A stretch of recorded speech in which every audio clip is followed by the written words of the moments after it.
I speak to you today with feelings of profound sorrow.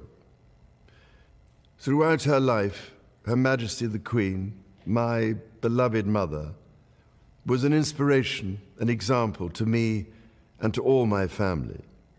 And we owe her the most heartfelt debt any family could owe to their mother, for her love, affection, guidance, understanding, and example. Queen Elizabeth was a life well lived, a promise with destiny kept, and she is mourned most deeply in her passing. That promise of lifelong service I renew to you all today. Alongside the personal grief that all my family are feeling, we also share with so many of you in the United Kingdom, in all the countries where the Queen was head of state, in the Commonwealth and across the world, a deep sense of gratitude for the more than 70 years in which my mother, as Queen, served the people of so many nations. In 1947, on her 21st birthday, she pledged in a broadcast from Cape Town to the Commonwealth to devote her life, whether it be short or long, to the service of her peoples. That was more than a promise. It was a profound personal commitment which defined her whole life. She made sacrifices for duty. Her dedication and devotion as sovereign never wavered through times of change and progress, through times of joy and celebration, and through times of sadness and loss. In her life of service, we saw that abiding love of tradition, together with that fearless embrace of progress, which makes us great as nations. The affection, admiration, and respect she inspired became the hallmark of her reign. And as every member of my family can testify, she combined these qualities with warmth, humor, and an unerring ability always to see the best in people. I pay tribute to my mother's memory, and I honor her life of service. I know that her death brings great sadness to so many of you, and I share that sense of loss beyond measure with you all. When the Queen came to the throne, Britain and the world were still coping with the privations and aftermath of the Second World War, and still living by the conventions of earlier times.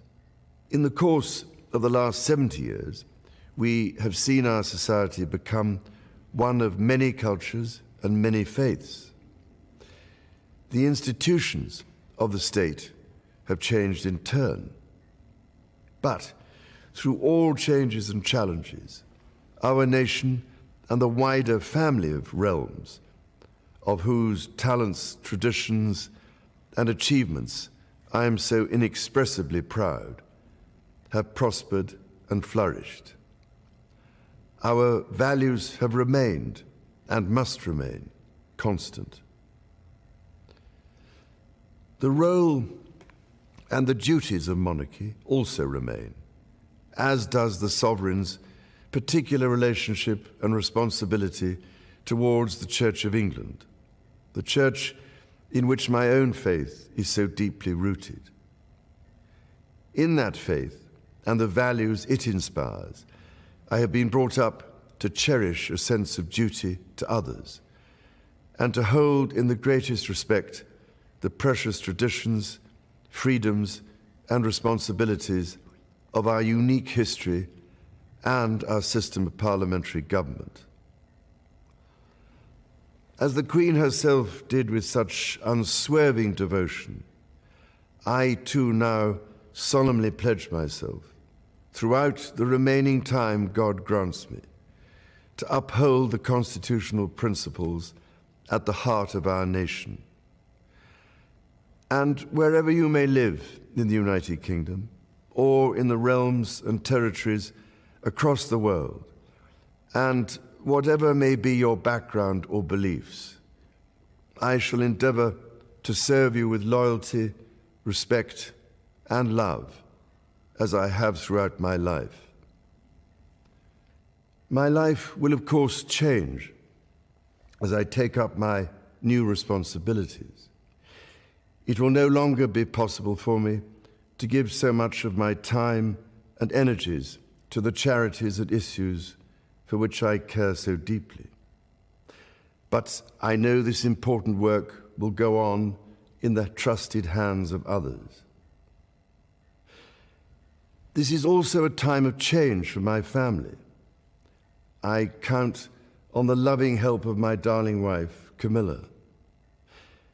In recognition of her own loyal public service since our marriage 17 years ago, she becomes my Queen Consort. I know she will bring to the demands of her new role the steadfast devotion to duty on which I have come to rely so much. As my heir, William now assumes the Scottish titles which have meant so much to me. He succeeds me as Duke of Cornwall and takes on the responsibilities for the Duchy of Cornwall, which I have undertaken for more than 5 decades. Today, I am proud to create him Prince of Wales, Tywysog Cymru, the country whose title I've been so greatly privileged to bear during so much of my life and duty. With Catherine beside him, our new Prince and Princess of Wales will, I know, continue to inspire and lead our national conversations, helping to bring the marginal to the centre ground, where vital help can be given. I want also to express my love for Harry and Meghan as they continue to build their lives overseas. In a little over a week's time, we will come together as a nation, as a Commonwealth, and indeed a global community, to lay my beloved mother to rest. In our sorrow, let us remember and draw strength from the light of her example. On behalf of all my family, I can only offer the most sincere and heartfelt thanks for your condolences and support. They mean more to me than I can ever possibly express. And to my darling Mama, as you begin your last great journey to join my dear late Papa, I want simply to say this: thank you. Thank you for your love and devotion to our family and to the family of nations you have served so diligently all these years. May flights of angels sing thee to thy rest. Thanks for watching our YouTube channel. Follow today's top stories and breaking news by downloading the NBC News app.